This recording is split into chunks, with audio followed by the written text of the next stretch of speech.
Assalamu alaikum. Many other Americans have Muslims in their families or have lived in a Muslim majority country. I know because I am one of them. But my father came from a Kenyan family that includes generations of Muslims. As a boy, I spent several years in Indonesia and heard the call of the azan at the break of dawn. I have known Islam on 3 continents before coming to the region where it was first revealed. That experience guides my conviction. You're absolutely right that John McCain has not talked about my Muslim faith.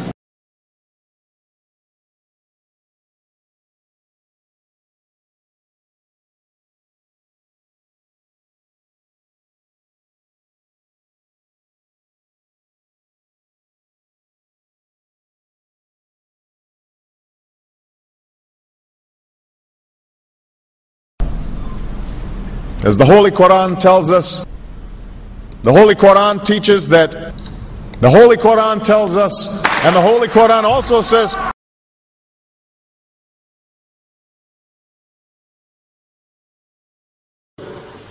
we will convey our deep appreciation for the Islamic faith, which has done so much over the centuries to shape the world. I would like to speak directly to the people and leaders of the Islamic Republic of Iran. Their great and celebrated culture. Over many centuries, your art, your music, literature, and innovation have made the world a better and more beautiful place. We know that you are a great civilization, and your accomplishments have earned the respect of the United States and the world. I also know civilization's debt to Islam. It was Islam at places like Uluzar that carried the light of learning through so many centuries, paving the way for Europe's Renaissance and Enlightenment. It was innovation in Muslim communities that developed the order of algebra, our magnetic compass and tools of navigation, our mastery of pens and printing, our understanding of how disease spreads and how it can be healed. Islamic culture has given us majestic arches and soaring spires, timeless poetry and cherished music, elegant calligraphy, and places of peaceful contemplation. They have fought in our wars, they have served in our government, they have stood for civil rights, they have started businesses, they have taught at our universities, they've excelled in our sports arenas, they've won Nobel Prizes, built our tallest building, and lit the Olympic torch. And when the first Muslim American was recently elected to Congress, he took the oath to defend our Constitution using the same Holy Quran. In ancient times and in our times, Muslim communities have been at the forefront of innovation and education.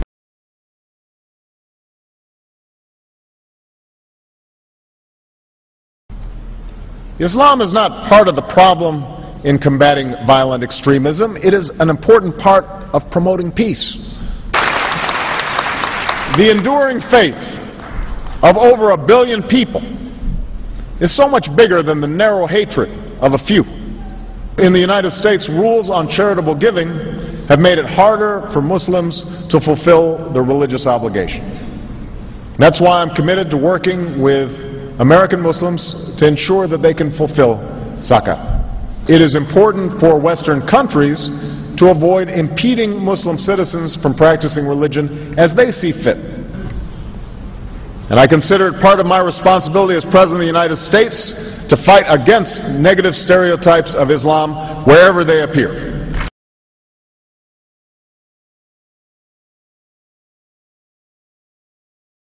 We are no longer a Christian nation. We do not consider ourselves a Christian nation. The United States has been enriched by Muslim Americans.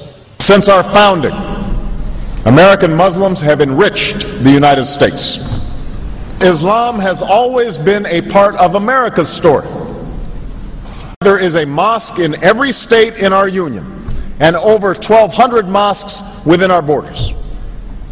One of the points I want to make is that if you actually took the number of Muslims Americans, we'd be one of the largest Muslim countries in the world. Let there be no doubt, Islam is a part of America.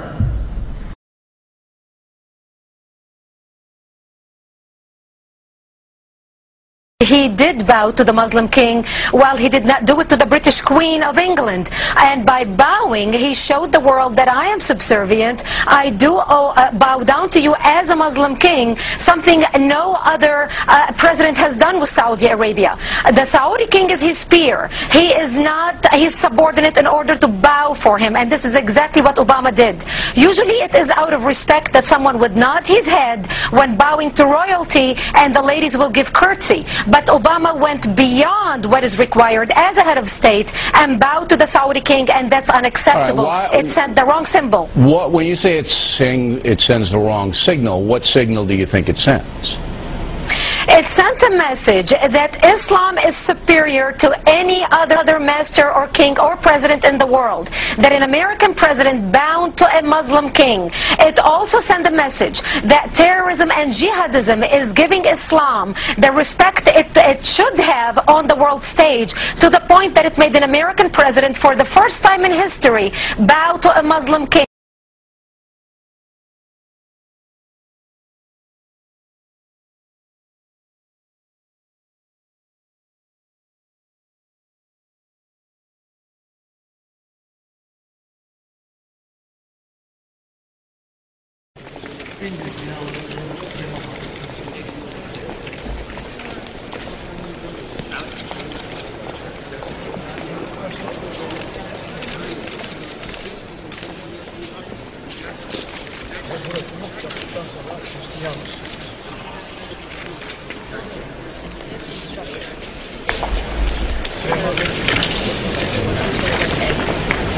And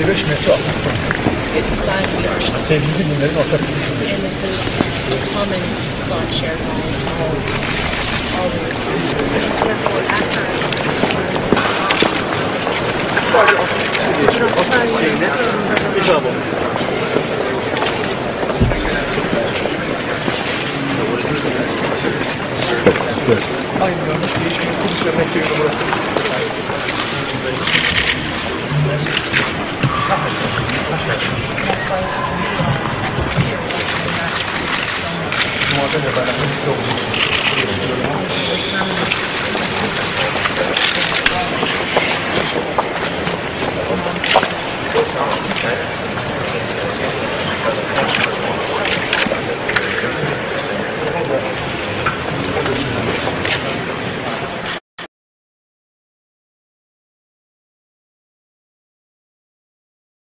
Presidential candidate Barack Obama is trying to change political fashion. He gave a speech in Iowa City today, and he wasn't wearing an American flag pin. Those pins have become synonymous with politicians since 9/11. Obama says he doesn't like how the pin has come to represent patriotism in America. I won't wear that pin on my chest. It's a little weird, Alan, that in the middle of the campaign the guy takes off the American flag that most people wear because they're proud of their country. Let me speak as clearly and as plainly as I can. America is not and never will be at war with Islam.